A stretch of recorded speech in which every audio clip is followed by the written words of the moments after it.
evolution has happened, there should have been some event that would have happened which would have caused that we have to test it on patients, record it into a particular stages and then come into the market. So what should have been the reason for that? Yeah? Perfect. Okay, thalidomide effect. Okay, so there was something called thalidomide disaster, they called it, because that was a situation where pregnant women, they found the children were born with web feet because they used thalidomide during their pregnancy. And imagine you give something for a child, for a pregnant woman, and that causes such a serious side effect that the child has been born with a web feet, which can never be, you cannot, reverse it. Your child's life has to live entire life, and then they found this is not the right way how a particular pharmaceutical formulation R&D has to happen, and then clinical trial has to. So this was not the right situation to proceed. So that was the reason why this particular clinical trial industry came into force, and this entire procedure has begun. It's almost around 15 years now that clinical research is you cannot pass a single drug without passing a clinical trial into the market. So what role does it play? How does this one industry has propped up and it's grown so much? So what role does it play into a pharmaceutical? Earlier, what used to be the highest costing of the pharmaceutical companies? Yes? No. See, a pharmaceutical company is creating formulation, R&D, everything. There is a production department, there is an R&D department, there is all these departments. So which department would have taken the highest share of money?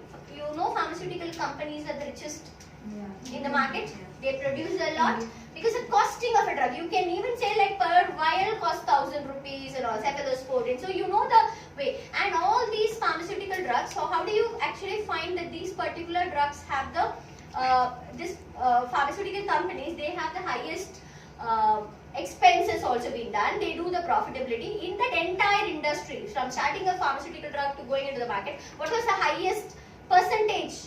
Which industry, which part took? The initial testing or research. No. Production. Do you know marketing?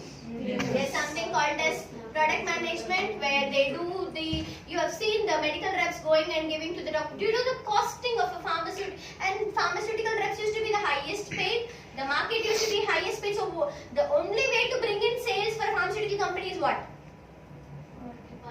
Marketing. To whom? Doctors. Only for doctor.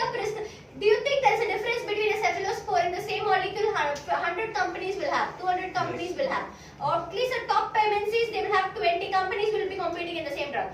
So which company gets the highest share? Brand building. The market share has been purely dependent on how much doctors are writing for your product, right? Prescription. Yeah, prescriptions. So who generates the prescriptions? Doctors. You can sit here. You can sit here. Is it hiding? You just sit. You sit in that chair. Yeah, you can sit. Okay. Yeah. Your friend. Okay. Anu, close it. So this particular entire thing was, see, if you understand an industry from the base level, that is, this is the particular requirement and why this market has grown, why the companies are paying you so high, and what is the growth factor. See, you are entering into a new industry, you are looking forward to make clinical research into a career. If you understand the base background of just not the subject value, but also a 360 degree of why should this industry grow so fast, why should all the people, and why do they pay high? You understand? Because the market, you need the technical skills. It's new, everything. It is directly correlating to the sales of the pharmaceutical drugs. If you understand. Because the doctor prescription was based on your product management, your marketing skills, or whatever you pay to the doctor. You know that the doctors are the highest. I'm a basically pharmaceutical person. To introduce myself, I'm the founder of HR Biosciences. My name is Alavelu Murli, and I'm basically a pharmaceutical person who began the career into pharmaceutical industry as a business management and then moved into pharmacovigilance. Imagine 15 years before the initial phases of pharmacovigilance coming into India, I was working with Accenture, was with 8 years with Accenture, then moved up because I was both in the technical team as well as into the HR team, and then moved out, took a break, and began this journey of clinical research training program institute, and we are one of the brand leader across India. You could say, like, because the entire part is every day, if you know, Accenture has walk-ins for pharmacovigilance. You have TCS, Cognizant. There are different locations. In each location, you will have certain companies which will have continuous walk-in drive for this pharmacovigilance and CDM profile. Quintiles has every Saturday walk-in drive in Bangalore. So there are certain companies, their requirement is so continuous, but the students do not have either the knowledge that the requirement is there, or most importantly, you will not have the technical knowledge to crack the interview. You might have been trained also from certification, some institute, but you will not have the requirement what exactly the company requires from your resume to your aptitude to your attitude. Because today the market is requiring, I had yesterday completely was with the HR meets. The only thing is the company is looking for smart people. Not because being smart in college, in school is your marks. They don't know how you speak. They don't want to know you're very innovative. There will be very creative students, but you may not be very good in reproducing the market. So you would have been branded as a different person all through your school and college. And you may have a lot of creative skills. The companies require smart people.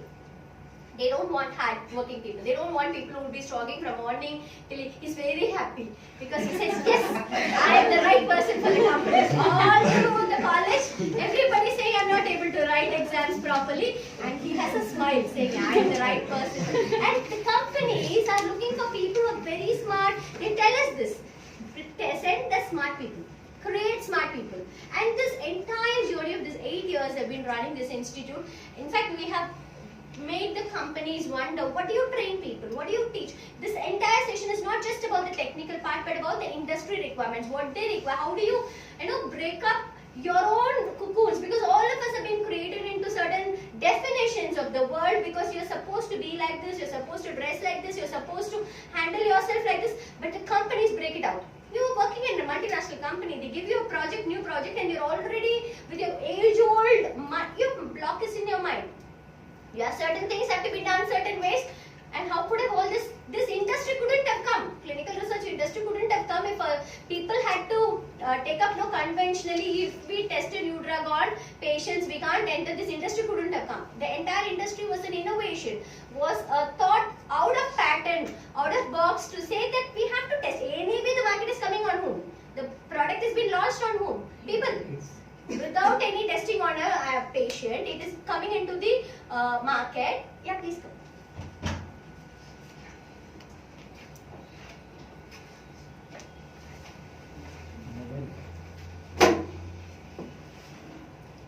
Appu, you get up.